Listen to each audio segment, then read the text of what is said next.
Bismillahirrahmanirrahim. Assalamualaikum warahmatullahi wabarakatuh.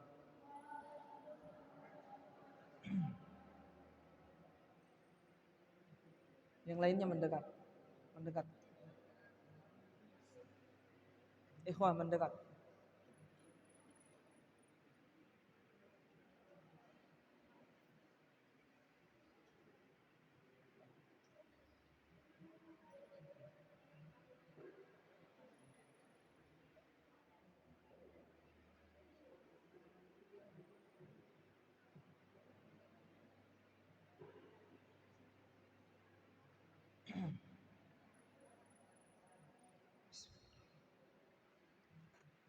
Alhamdulillahirabbil alamin.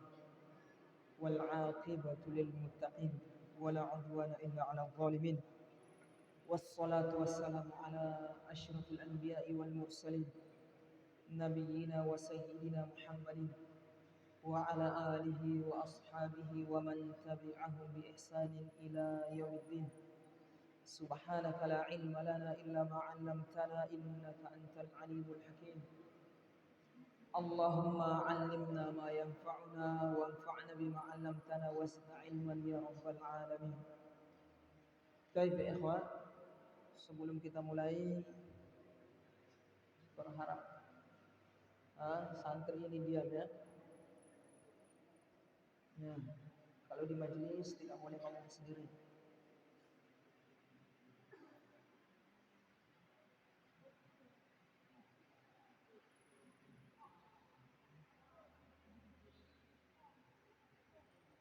Baik, kalau di majelis tidak boleh ngomong sendiri. Akan mengganggu teman-teman yang lain, mengganggu gurunya yang sedang memberi materi.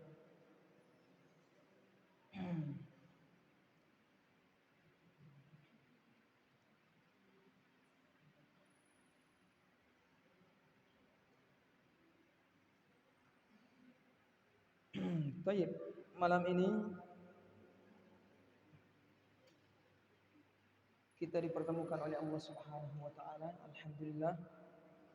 Segala puji bagi Allah Subhanahu wa taala, Zat yang Maha Penyayang, yang Maha Pengasih, yang telah memberikan kita berbagai macam kenikmatan, khususnya nikmat iman dan Islam. Kenapa saya khususkan nikmat iman dan Islam ini lebih utama dibanding nikmat yang lain? Yang pertama alasannya karena iman Islam adalah pokok keimanan. Karena iman adalah pokok ajaran Islam. Ketika iman dan Islam ini tidak ada pada diri seseorang, maka seorang hamba itu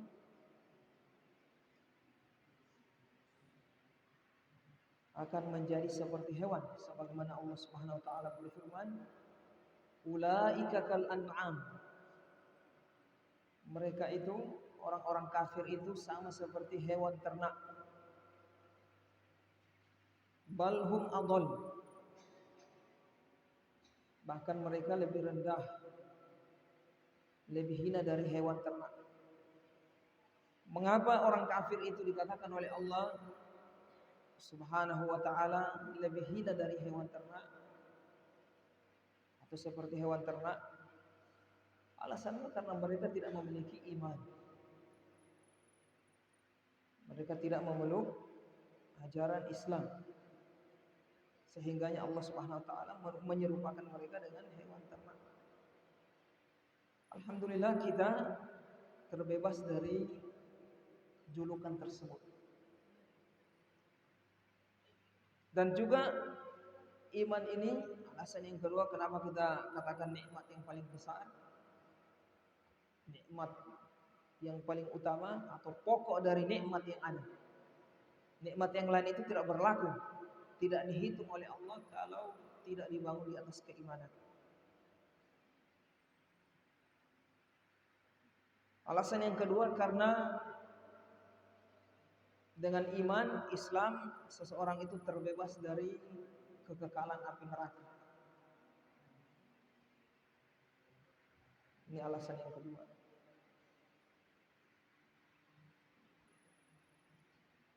Jadi orang muslim, orang yang beriman itu walaupun besar dosa yang dia lakukan, walaupun dia tidak bertobat kepada Allah, dia meninggal setelah dia diazab di neraka, disiksa sesuai dengan kadar dosanya, endingnya dia akan kembali ke surga. Adapun orang kafir, orang yang tidak beriman, dia kekal di dalam neraka selama-lamanya. Jadi beruntung ya ikhwah semua, para santri semua, santriwati, a'azzani Allah wa iyyakum. Beruntung Allah Subhanahu wa taala hidupkan kita dalam keadaan beriman. Nikmat yang paling utama. Namun sayang kita tidak merasakan ini adalah sebuah nikmat. Sebuah ayat yang yang kita sering dengar di dalam Al-Quran, sering dengar di solat-solat kita, yaitu ayat dalam Al-Quran dalam surat Al-Fatihah, ihdinas siratal mustaqim siratal ladzina an'amta 'alaihim. Ya Allah, tunjukilah kami, bimbinglah kami ke jalan yang lurus. Para ulama menafsirkan jalan yang lurus di sini adalah Islam, iman. Tapi lihat ayat setelahnya, apa jalan yang lurus itu? Siratal ladzina an'amta 'alaihim. Yaitu jalan orang-orang yang Engkau telah beri nikmat kepada mereka. Allah mengatakan jalan orang yang Engkau telah beri nikmat. Siapa itu? Yaitu orang yang diberi nikmat, para nabi dan para rasul dan orang-orang soleh yang mengikuti mereka, beriman kepada para nabi dan rasul. Dalam ayat yang mulia ini Allah mengatakan orang yang Engkau telah beri nikmat. Artinya Allah ingin menginformasikan kepada kita bahwasanya iman Islam ini adalah nikmat. Iman Islam adalah nikmat. Kalau kita tahu ini nikmat, kita harus bersyukur. Syukur nikmat iman ini seperti apa? Kita jaga. Cara mensyukuri nikmat iman adalah kita jaga. Nah, dari sini kita akan tahu siapa orang yang mensyukuri nikmat iman yang telah Allah karuniakan kepada dia. Baik, kita akan cerita.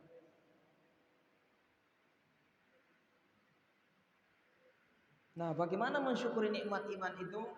Nikmat Islam yang kita peluk ini.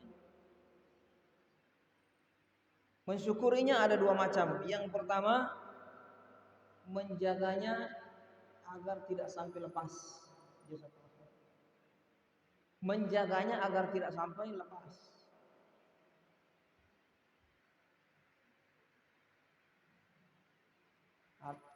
Dalam artian menjaganya agar kita tidak kafir, keluar dari Islam. Yang kedua, menjaga iman itu agar menjadi sempurna. Jadi menjaga iman ada dua macam. Menjaga dari perkara yang membatalkan iman itu. Yang kedua, menjaga dari perkara yang bisa mengurangi keimanan. Nah, dari sini kita akan tahu siapa sebenarnya orang-orang yang menjaga keimanan, nikmat iman yang Allah karuniakan kepada dia selama ini.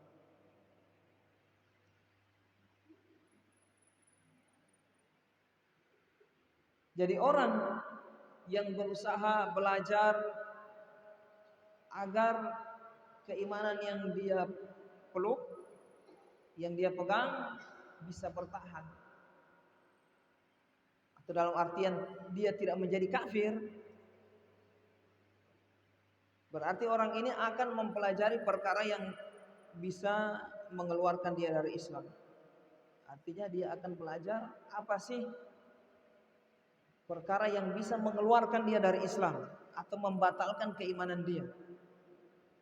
Karena tidak akan terwujud menjaga keimanan dari perkara yang bisa membatalkannya kecuali dengan mengetahui apa yang membatalkan keimanan.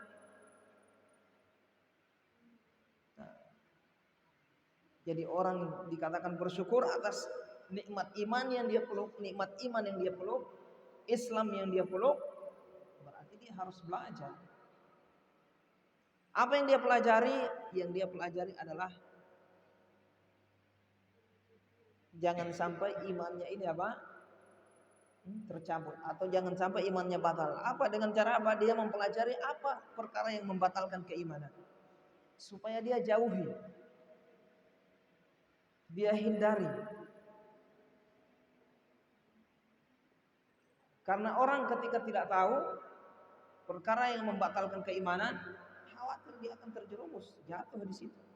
Sebagaimana yang menimpa orang-orang yang di sekitar kita. Melakukan sesuatu yang membatalkan keimanan dia dalam keadaan dia tidak tahu dan juga tidak mau tahu, seperti memperolok-olok atau membuat bahan bercanda dengan sesuatu, dengan syariat Islam. Ini perkara yang membuat dia keluar dari Islam, batal Islamnya. Baik.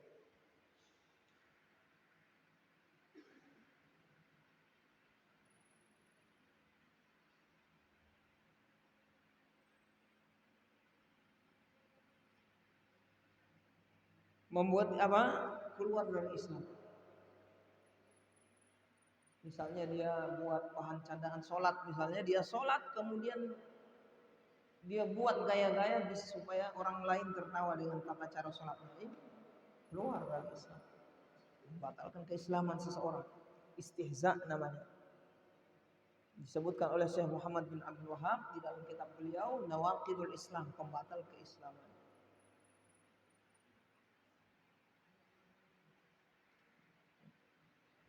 Nah ini, jadi orang dikatakan dia bersyukur, dia akan mempelajari apa yang bisa membatalkan keislaman ini supaya saya hindari, jauhi. Semangat dia belajar apa saja.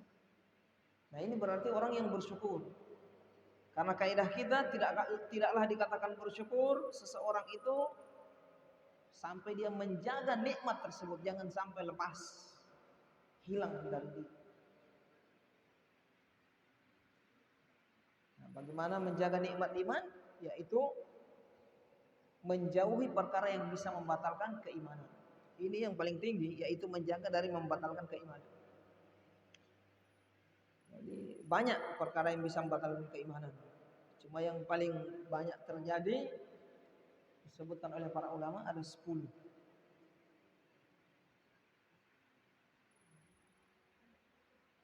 Baik, insyaallah kita akan belajar. Kemudian termasuk menjaga keimanan, cara yang kedua yaitu menjaganya dari perkara yang bisa mengurangi keimanan dia. Bagaimana imannya ini jangan sampai berkurang. Bagaimana iman itu bisa berkurang? Dengan melakukan maksiat, kesesatan, penyimpangan, dosa. Orang yang berusaha menjaga imannya, kesempurnaan imannya, dia akan berusaha menjaga itu. Yang wajib dia kerjakan, yang haram dia tinggalkan.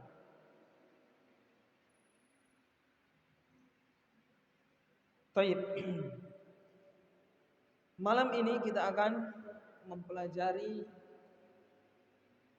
kitab yang ditulis oleh Asy-Syaikh Muhammad bin Abdul Wahab. Itu kitab yang membahas tentang ilmu fikih. Tapi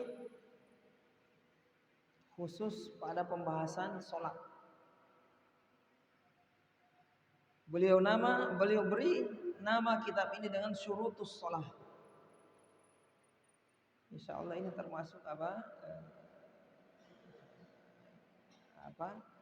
kurikulum yang akan kita hafal nanti di pondok pesantren kita ini untuk wusta. Taib, yaitu syurutus shalah. Jadi syurutus shalah ini beliau tulis tidak hanya membahas tentang syarat sah salat, tapi termasuk juga perkara yang penting di dalam salat, perkara yang lain seperti rukun salat. Rukun salat, perkara yang wajib di dalam salat, kemudian perkara yang membatalkan salat. Beliau tuang di kitab ini. Kemudian beliau beri nama dengan syurutus shalah. Tapi sebagian ulama memberi judul kitab ini syurutus shalah wa arkanuha wa wajibatuha. Syarat sah salat, rukun-rukunnya dan perkara-perkara yang wajib di dalam salat.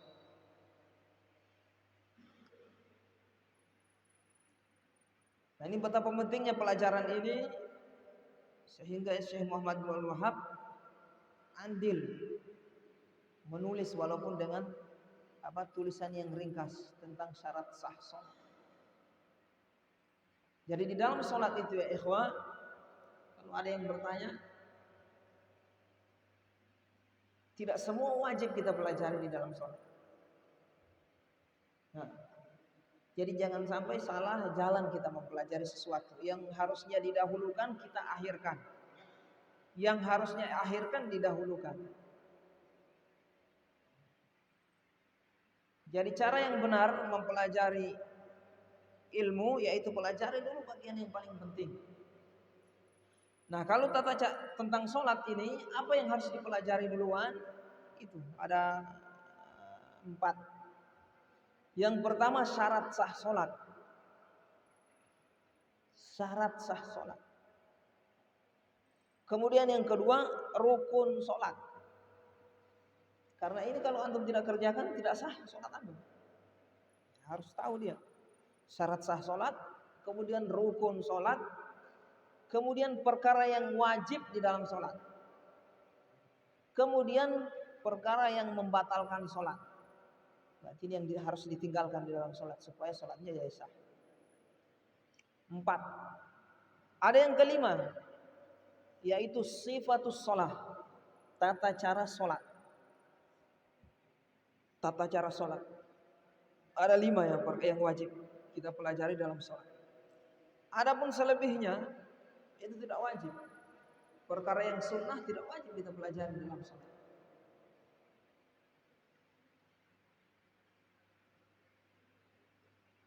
Baik. Sampai-sampai di antara kita ada yang tidak bisa membedakan angkat tangan dengan ucapan Allahu Akbar dalam sholat. Dia tidak tahu mana yang rukun, mana yang sunnah. Nah, yang takbiratul ihram, angkat tangannya itu hukumnya apa? Sunnah. Ucapan Allahu Akbar rukun. Berarti kalau ada orang sholat tidak angkat tangan, dia berdiri cuma mengatakan Allahu Akbar, sah sholatnya. Kenapa? Karena angkat tangan hukumnya sunnah. Tapi bagaimana angkat dia putar-putar Ustaz? Berarti dia melakukan sesuatu yang baru. Tapi apakah menyebabkan sholatnya sah atau tidak? Tidak. Cuma dia kalau dia yakini itu sunnah dia berdosa karena melakukan bid'ah di dalam ibadah. Tapi tidak menyebabkan sholatnya batal. Jadi yang membatalkan sholat kalau rukunnya yang dia tinggalkan. Rukun nanti sebentar beliau sebutkan ada 14 rukun di dalam sholat. Syarat sah sholat ada 9. Harus terpenuhi itu sebelum masuk sholat. Rukun harus dikerjakan di dalam sholat semuanya. Perkara yang wajib ada 8 beliau akan sebutkan. Itu harus dikerjakan juga. Kalau tidak dapat dosa. Ada perkara yang membatalkan dia juga harus ditinggalkan. Adapun yang lain sunnah tidak wajib. Itu menyempurnakan sholat kita saja. Cuma tidak berpengaruh sah atau tidak. Sementara yang menyebabkan sah atau tidak ini yang wajib kita pelajari. Kemudian termasuk juga yang wajib tata cara sholat. Tapi tata cara sholat yang wajib kita pelajari adalah yang kadar yang wajib saja. Karena ada kadar yang sunnah. Ada kadar yang sunnah seperti angkat tangan di dalam sholat yang sunnah. Setiap perpindahan angkat tangan.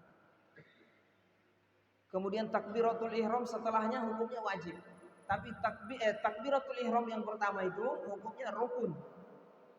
Takbiratul intiqal, takbir perpindahan setelahnya hukumnya wajib. Para ulama membedakan antara rukun dengan wajib, tapi dua-duanya wajib.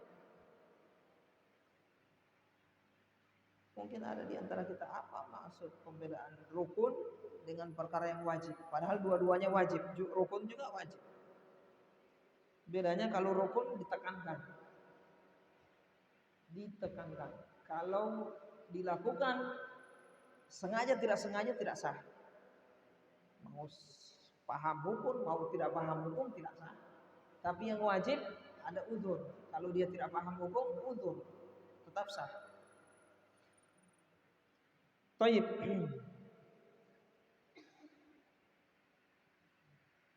Jadi ini di kitab ini syurutus shalah yang beliau bahas itu. Yang pertama rukun syarat sah salat, kemudian rukun salat, kemudian perkara yang wajib di dalam salat.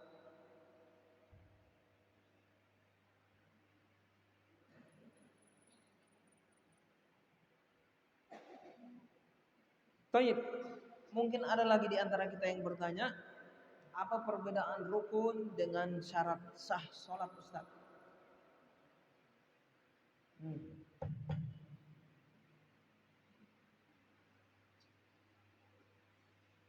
Pindah ke sini. Yang lain. Pindah.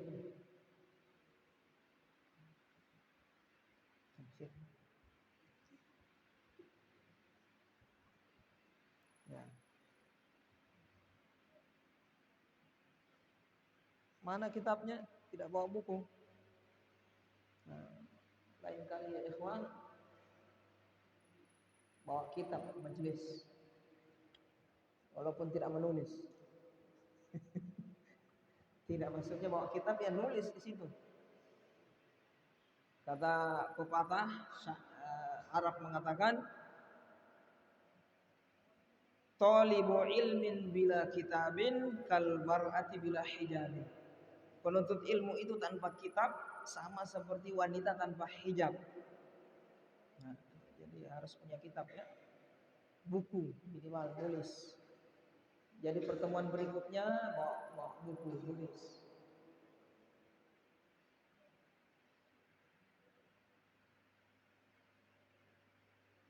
Baik.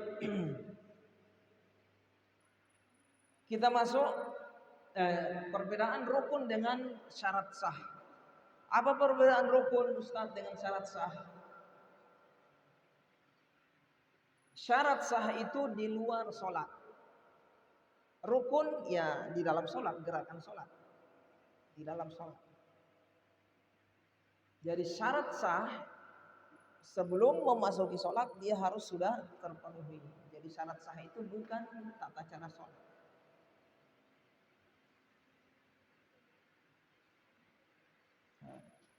Kalau rukun, gerakan sholat. Rukun itu gerakan sholat yang paling penting.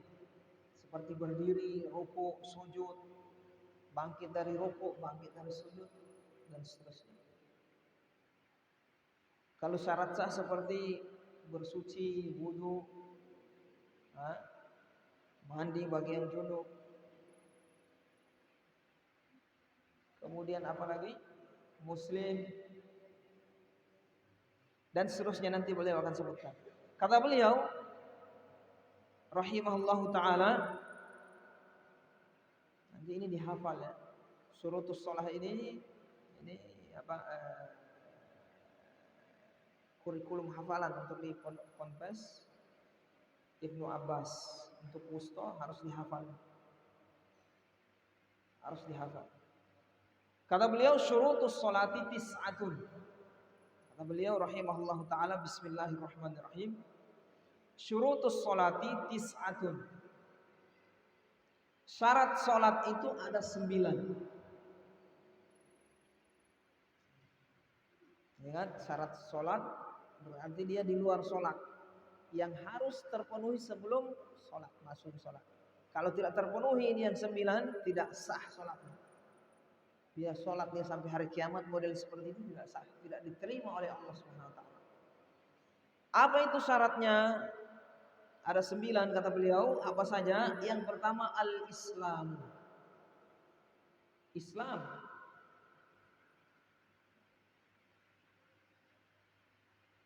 Yang pertama Islam. Artinya orang kafir tidak sah sholatnya. Ada Stephen misalnya. Stephen orang Yahudi mau sholat. Saya sudah mengakui ajaran Islam ini benar. Saya suka dengan ibadah sholat. Dia wudhu, kemudian dia pergi ke masjid sholat berjamaah. Sah sholatnya ikhwan? Tidak sah. Karena dia masih kafir. Kecuali dia bersyahadat. Kalau dia sudah mengucapkan kalimat syahadat, masuk Islam, baru sholatnya sah. Selama dia tidak masuk Islam, masih pada kekafirannya, tidak diterima sholatnya, tidak sah. Paham di sini ikhwan? Ini syarat yang pertama, syarat sah yang pertama harus Islam. Berarti kalau kalimat Islam berarti yang keluar apa? Lawannya kafir. Jadi kafir dengan semua jenis-jenisnya. Kafir itu berjenis-jenis. Ada kafir asli, ada kafir murtad. Kafir asli ya memang kafir, pada asalnya memang dia kafir. Kalau murtad berarti asalnya dia muslim, melakukan yang membatalkan keislaman. Kafir. Ini juga sholatnya tidak diterima oleh Allah SWT. Tidak sah.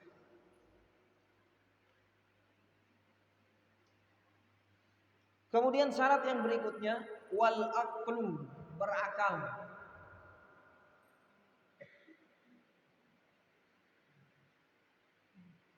Berakal. Apa yang keluar dari kata syarat berakal ini? Hah?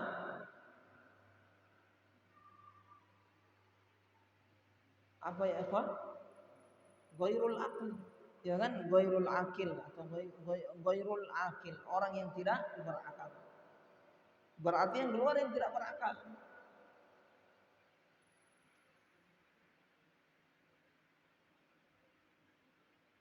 Lawannya berakal, lawannya apa? Tidak berakal.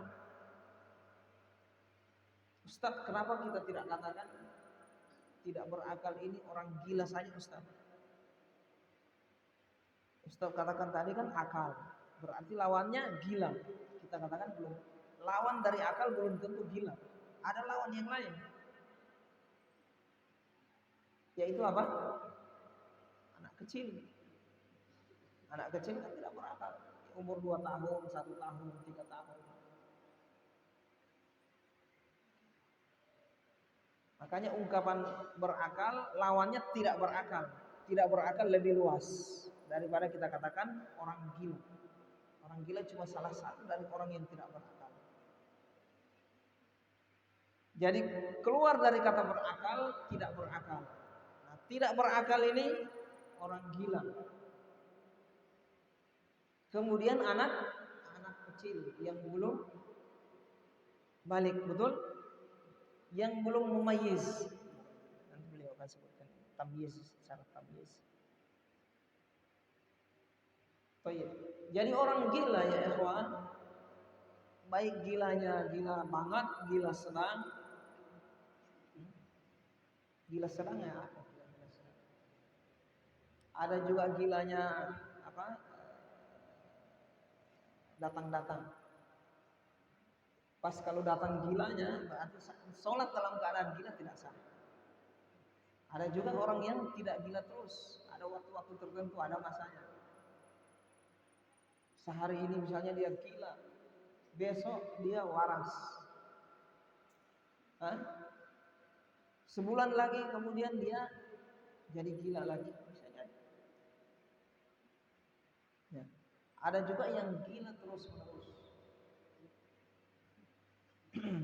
Taib. Jadi orang yang tidak berakal,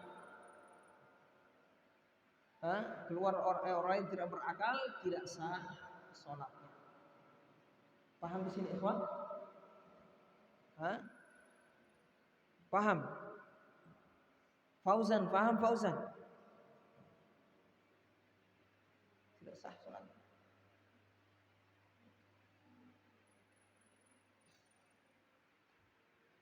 Taib. Kemudian wa tamyizu, syarat yang ketiga tamyiz.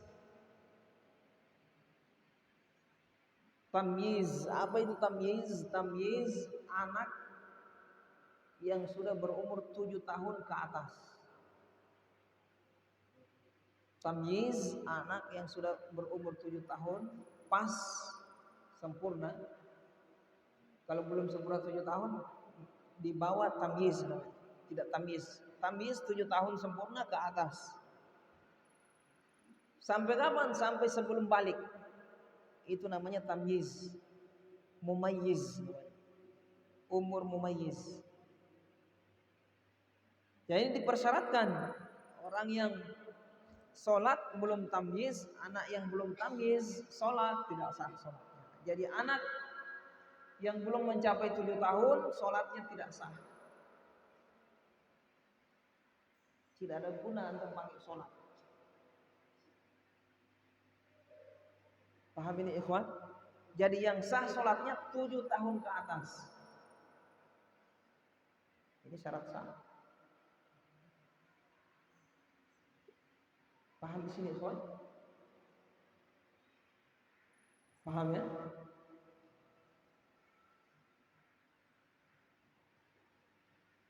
Kemudian yang berikutnya waraf'ul hadath. Syarat yang berikutnya raf'ul hadath. Terangkatnya hadath. Terangkatnya hadath. Juga syarat sah. Syarat sah yang keempat. Jadi orang yang sedang berhadath tidak sah sholatnya walaupun dia sholat sampai hari kiamat, sampai mati dia sholat. Sholat dalam keadaan berhadas tidak sah sholat. Jadi harus terangkat hadathnya dulu baru bisa sholat, bisa sah sholat. Hadas ada dua macam, ada hadas besar, ada hadas kecil. Ustadz, apa itu hadas Ustadz? Tanya, hadas itu apa Ustadz? Apa bedanya dengan najis Ustadz? Kita akan jelaskan. Hadas itu apa? Hadas adalah sesuatu yang mengharuskan wudu atau perkara yang ketika dilakukan seseorang mengharuskan dia berwudu. Sesuatu ketika dilakukan oleh seseorang atau terjadi pada diri seseorang mengharuskan dia berwudu. Itu hadas.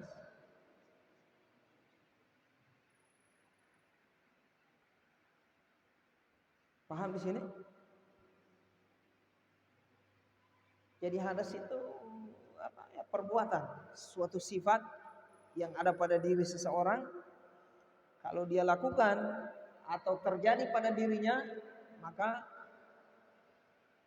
itu hadas namanya. Artinya yang mengharuskan dia berwudu namanya hadas. Hadas ini apa mengharuskan dia berwudu ini untuk apa? Hadas kecil. Kalau hadas besar mengharuskan dia mandi. Baik, definisi kita tadi tidak mencakup ya. Kita ulang. Definisi hadas adalah sesuatu perkara yang ketika dilakukan oleh seseorang atau terjadi pada diri seseorang mengharuskan dia berwudu atau mandi. Nah itu definisi dari hadas. Dari definisi ini berarti hadas itu ada dua. Ada hadas kecil, ada hadas besar. Hadas kecil bisa terangkat dengan wudu. Hadas besar terangkat dengan mandi. Jadi hadas besar hanya terangkat dengan mandi, antum angkat dengan wudu tidak sah. Tapi bisakah hadas kecil diangkat dengan mandi Ustaz? Bisa. Bisa. Paham ini? Misalnya antum sedang berhadas besar. Artinya dalam kondisi antum berhadas besar, kemudian juga antum berhadas kecil. Antum niatkan mandi untuk mengangkat hadas besar sekaligus hadas kecil juga bisa. Tapi kalau sebaliknya tidak bisa, wudu untuk mengangkat hadas besar tidak bisa. Paham di sini ikhwan? Jadi hadas ada dua, ada hadas besar, ada hadas kecil. Dua-duanya harus terangkat dulu. Kalau dia berhadas besar harus terangkat dulu, baru bisa sholat. Berhadas kecil harus terangkat dulu, baru bisa sholat. Ini sepakat para ulama. Jadi orang sholat dalam keadaan tidak wudu, belum mengangkat hadasnya dengan wudu, belum mengangkat hadas besarnya dengan mandi, tidak sah sholatnya sampai hari kiamat. Kalau dia sholat dalam keadaan seperti itu. Paham di sini ikhwan?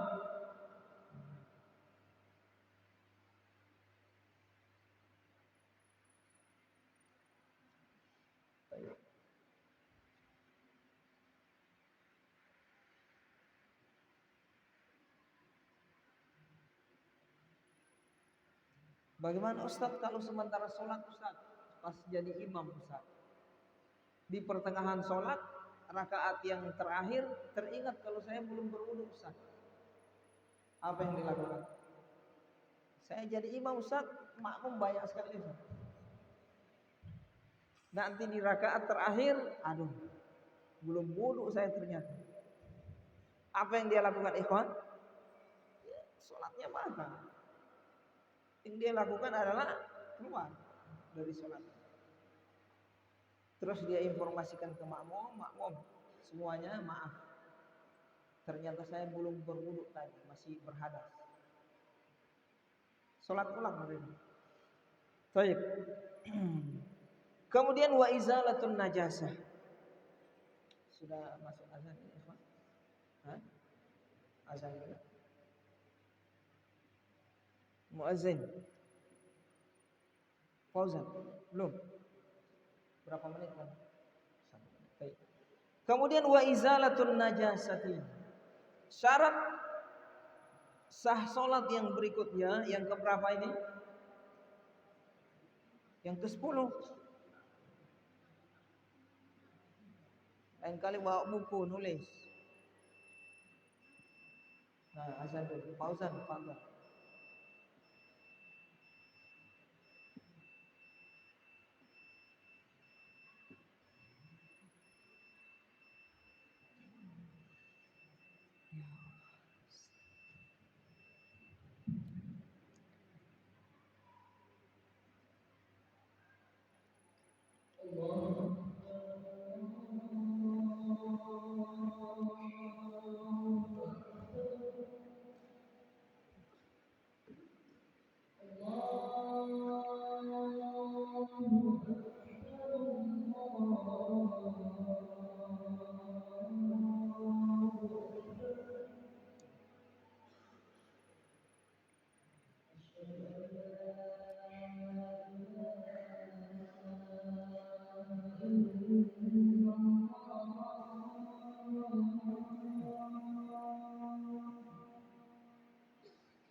Baik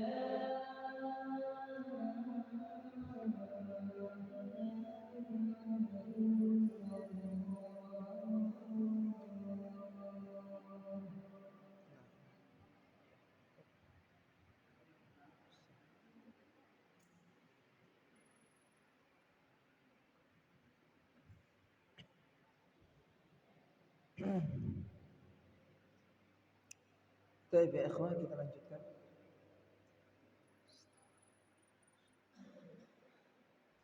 Kata beliau rahimahullah ta'ala, wa izalatun najasati. Syarat sah yang keberapa ini? Fauzan? Yang kelima. Syarat sah yang kelima. Wa izalatun najasati, menghilangkan najis.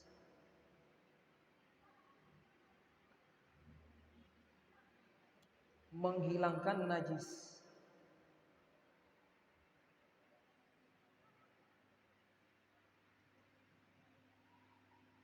Nah, najis ini berbeda dengan hadas. Perbedaannya apa? Yang pertama, hadas itu sifatnya maknawi, bukan sesuatu yang berupa zat. Kalau najis sesuatu yang zat.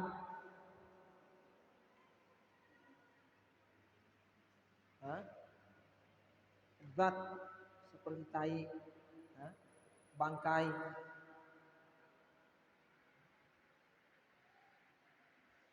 Baik. Kalau hadas tidak, dia bukan berupa zat atau apa, dia berupa perbuatan kan. Perbuatan sifatnya maknawi. Kemudian najis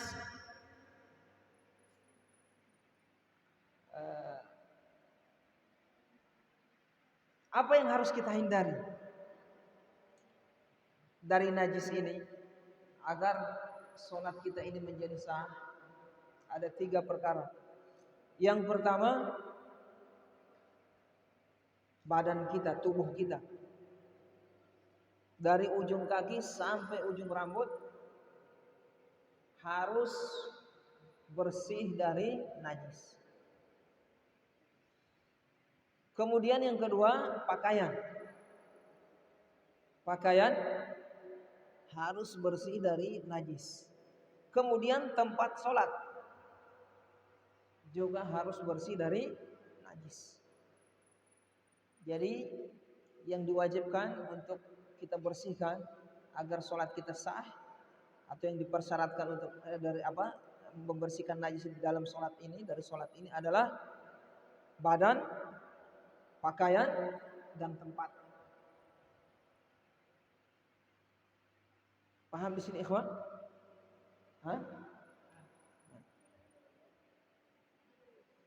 Adapun rinciannya nanti beliau akan sebutkan, insyaallah. Kita sebutkan dulu secara global. Kemudian mungkin di antara kita ada yang bertanya, kalau di pakaian Ustadz kita sudah paham, najis nempel di pakaian sudah kita paham. Kalau di badan kita paham. Bagaimana maksudnya di tempat sholat? Perkara yang ketiga, tempat sholat kita harus bebas dari najis, bersih dari najis. Maksudnya yang seperti apa Ustaz? Apakah yang dimaksud tempat sholat ini area kita sholat? Sejadah misalnya ada di ujung sejadah ada najis misalnya, apakah itu bisa berpengaruh pada sah dan tidaknya sholat kita? Seperti apa? Kadar yang seperti apa yang dimaksud kita harus hindari di dalam sholat dari tempat kita ini, dari tempat kita sholat, menghindari najis. Yaitu pada tempat pada tempat sujud kita. Itu harus bersih dari najis. Tempat sujud tangan, kemudian jidat, hidung, kemudian kaki, lutut. Kemudian tempat kita duduk, tempat berdiri. Itu yang harus bersih dari najis. Bagaimana kalau najisnya Ustaz ada di depan kita, cuma kita tidak sentuh? Nah, itu tidak berpengaruh pada sholat. Paham di sini? Nah, kita di depan kita ada najis, cuma ketika kita sujud tidak kita sentuh itu najis. Ada di berhadapan dengan dada kita, tapi dia di area apa, di lantai. Tidak menyentuh pakaian kita, badan kita, maka tidak ada masalah. Paham di sini, ikhwan? Jadi yang dimaksud di sini yang menyentuh pakaian atau badan kita ketika sholat. Selama tidak, maka tidak. Paham di sini? Hah? Kemudian wasatrul aurah, menutup aurat. Menutup aurat. Jadi yang global saja, yang penting-penting saya sebutkan. Wasatrul aurah, kata beliau, menutup aurat. Juga syarat sah sholat. Yang keberapa ini? Syarat sah ke-6. Harus menutup aurat kita ketika sholat. Kalau tidak, sholat kita tidak sah.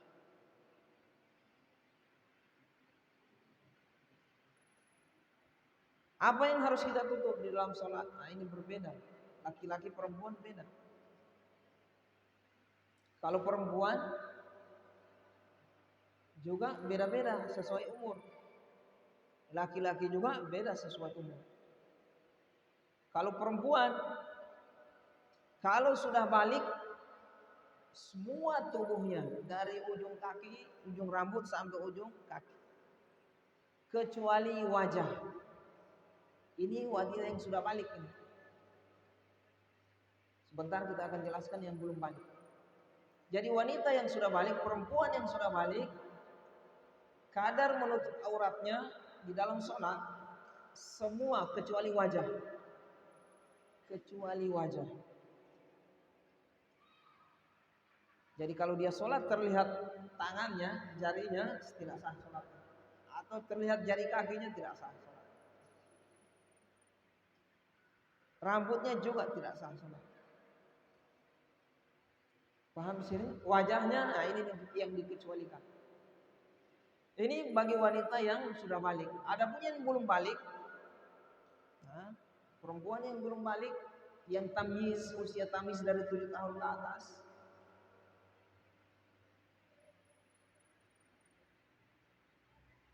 auratnya di dalam sholat adalah antara pusar dengan lutut. Pusar dengan antara pusar dan lutut. Jadi ada perempuan umur 8 tahun misalnya, 9 tahun, 10 tahun, dia belum balik, belum haid. Dia sholat dalam keadaan cuma pakai pakaian biasa misalnya, sah sholat. Tidak pakai jilbab, ya sah sholat. Selama dia belum balik. Ini kita cerita kadar sah ya, bukan sempurna. Paham ya? Yang sempurna jelas dia apa? Pakai jilbab seperti biasa. Tapi kalau dia sholat terbuka apa namanya, tidak pakai jilbab, sah sholat. Paham di sini, ikhwan? Jadi aurat perempuan yang tamyiz sampai sebelum balik, tamyiz dari 7 tahun ke atas, itu adalah antara pusar dengan lutut. Itu harus tertutup, baru sholatnya sah. Kalau yang sudah balik, perempuan sudah balik semuanya kecuali apa? Wajah. Adapun laki-laki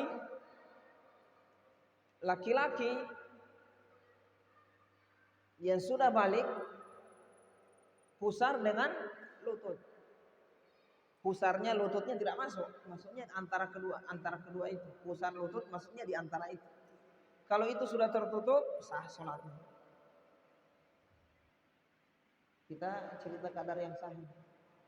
Kata Ustadz kan kadar sah sholat. Jadi pakai celana pendek dia kesini tidak boleh. Tidak pakai baju masuk masjid, diusir sama orang nanti. Baik. Kita cerita ini kadar yang sah. beradab ya, kalau sholat ya harus pakai apa? Pakaian yang sempurna. Lebih lebih apa? eh, Lebar, lebih tertutup, lebih sempurna, lebih bagus. Jadi itu auratnya antara pusar dan lutut. Kalau anak yang di bawah dari itu tamyiz sampai sebelum balik adalah kemaluannya saja. Paham ya? Ada si fulan misalnya umur 7 tahun, 8 tahun, sholat dalam keadaan pakai cawat, celana dalam. Sah? Sah? Celana dalam.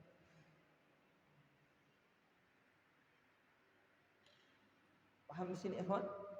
Nah, itu kita bicara ilmu fikihnya. Kalau kita cuma celana dalam yang sudah balik tidak sah. Karena yang harus tertutup adalah antara pusar dengan lutut. Kemudian wadukhulul waktu, masuk waktu. Syarat sah salat yang keberapa itu? 7. Iya kan? Masuk waktu. Belum masuk waktu sholat tidak sah. Masih jam 5, sholat maghrib jam 5 sore tidak sah. Tapi Ustadz ini kalau ditunggu sampai jam 6 ini maghribnya Ustadz tidak, saya mau safar ini, tetap tidak sah. Paham ini ikhwan? Karena belum masuk waktu. Kemudian wastiqbalul kiblah, menghadap kiblat. Harus menghadap kiblat. Kalau orang yang melihat Ka'bah harus sejajar dengan Ka'bah, pas, tidak boleh meleset. Kalau orang yang tidak melihat Ka'bah, orang yang jauh seperti kita, cukup menghadap ke arah Ka'bah saja, walaupun tidak pas. Seperti kita ini, mana bisa kita tahu kita ini sudah pas menghadap Ka'bah atau tidak? Tapi sholat kita sah. Adapun orang yang menyaksikan Ka'bah langsung harus sejajar, tidak boleh meleset. Baik, wan niyah, kemudian niat. Syarat sah yang ke-9 niat. Kalau sholat tanpa niat tidak sah. Paham di sini, ikhwan? Baik. Sampai di sini mudah-mudahan bermanfaat. Insyaallah perinciannya nanti pertemuan-pertemuan berikutnya. Mudah-mudahan Allah Subhanahu wa taala masih mempertemukan kita. Tayyib, subhanakallahumma wa bihamdika asyhadu an la ilaha illa anta astaghfiruka wa atubu